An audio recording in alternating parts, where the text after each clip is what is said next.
Requerimientos nutricionales del maíz. Integrantes: Denis Trigo, Karina Ailén Vidal, Catalina Figueroa, Martín Sepúlveda, Fabián Neira. Descripción del cultivo. El maíz es un cultivo muy remoto de unos 7000 años de antigüedad de origen indio que se cultivaba por las zonas de México y América Central. Hoy en día su cultivo está muy difuminado por todo el resto de los países y en especial en toda Europa, donde ocupa una posición muy elevada. Estados Unidos es otro de los países que destaca por su alta concentración en el cultivo del maíz. Su origen no está muy claro, pero se considera que pertenece a un cultivo de la zona México. Sus hallazgos más antiguos se encontraron allí. Su nombre común, maíz. Nombre científico, sea maíz. Familia, gramínea. Género, sea.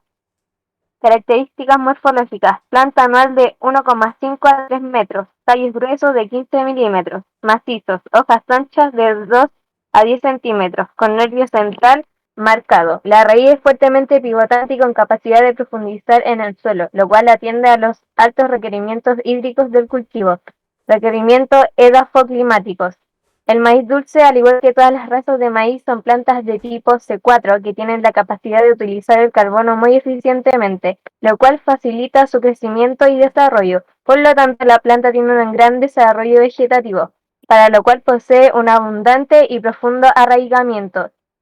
Ello presupone que las más altas producciones se deberían obtener en suelos cuyas características le permiten desarrollar al máximo su sistema radicular, acompañado de un medio de ambiente favorable en temperatura del aire y del suelo.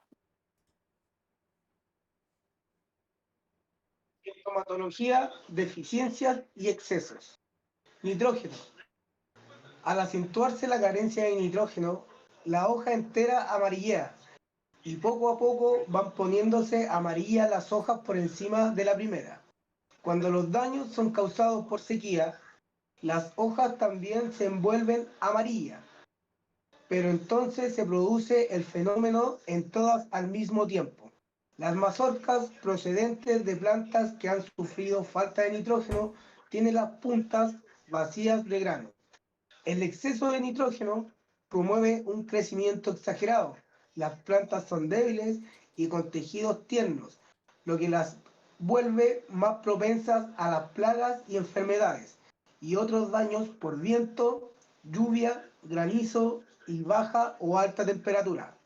Por todo esto, el suelo debe tener un contenido óptimo de nutrimientos, es decir, los nutrimientos que se eliminan con la cosecha y por otros medios deben ser sustituidos con fertilizantes químicos y abonos orgánicos. El fósforo.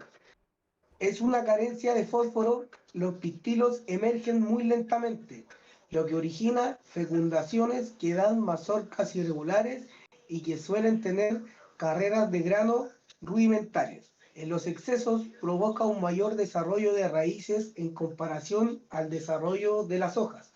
Además, interfiere en la asimilación de nutrientes como por ejemplo el calcio, el cobre, el hierro, etc. El potasio. En las plantas jóvenes se nota a veces la carencia de potasio en que las plantas toman tonalidades amarilla y amarilla grisácea, apareciendo algunas veces rayas o manchas amarillentas. Las puntas y los bordes de las hojas se secan y aparecen como chamuscadas o quemadas.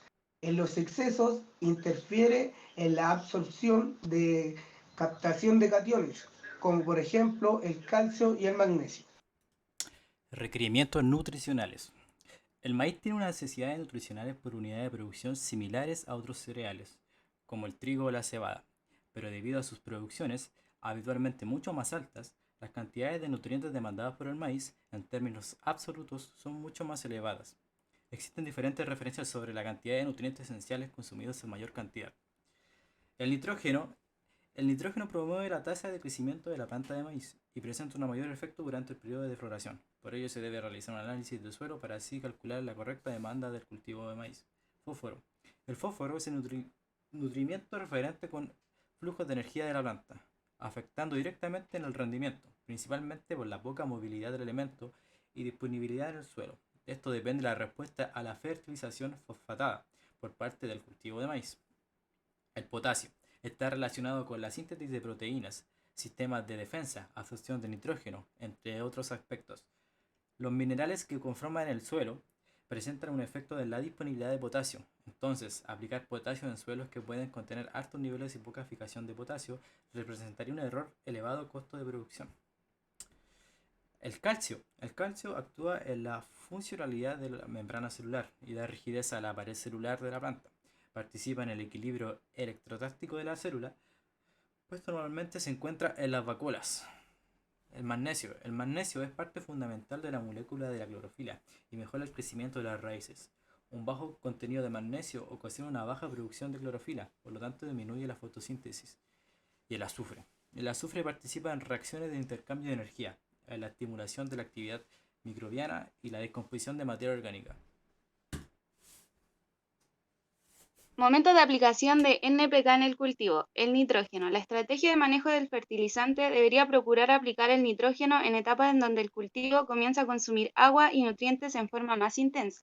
En el caso del maíz, a partir de B6, 6 hojas formadas. Comienza una etapa de crecimiento activo y por esta etapa fenológica resultaría un buen momento para agregar nitrógeno. Según bibliografía, el maíz absorbe nitrógeno hasta los 15 a 20 días post floración. Fósforo. Según la etapa fenológica del cultivo del maíz, el fósforo se debería aplicar en la etapa de la plántula de un 0,4 a 0,6%, en la etapa vegetativa de 0,3 a 0,5%, en el espigueo de 0,25 a 0,5%, en la madurez de 0,25 a 0,4%. El potasio incide en el aspecto del fruto, su color y su contenido en azúcar, así que resulta muy importante para lograr una mayor calidad de los cultivos. Se recomienda aplicar potasio en la etapa vegetativa y la floración, o sea desde los 25 hasta los 60, que dura el desarrollo vegetativo, y desde los 78 hasta los 80 días, que es la etapa de floración. Fertilizantes más utilizados en el cultivo. La urea es uno de los fertilizantes más concentrados en el nitrógeno, 46%, y normalmente el más económico en el mercado. Se comercializa en modalidades perla y granulada. La primera para uso de fertirrigación y la segunda para aplicaciones directas al suelo. Es muy soluble y a menudo usada en formulaciones líquidas. Su alta solubilidad la hace popular para inyectarla en el sistema de riego. Es clasificada como fuente anonical y por lo tanto tiende a acidificar el suelo. El salitre sódico potásico de Ecofos contiene 15% de nitrógeno como nitrógeno nítrico y 9% de potasio libre de cloro. Salitre sódico potásico tiene una alta solubilidad y una leve reacción alcalina en el suelo. Su presentación viene en polvo a un grano de 2,0 a 4,0 milímetros. Posee una relación de nitrógeno-potasio cercana al 2,1, lo que favorece un desarrollo foliar y un turgor en la planta.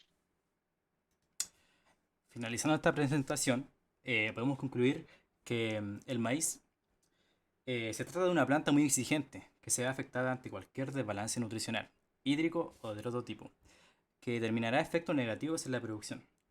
El desconocimiento provoca que en general la fertilización en Chile se haga mal, sin perjuicio de una parte de los agricultores la realice correctamente. No basta poner nitrógeno, fósforo y potasio, porque eso es lo que todos usan.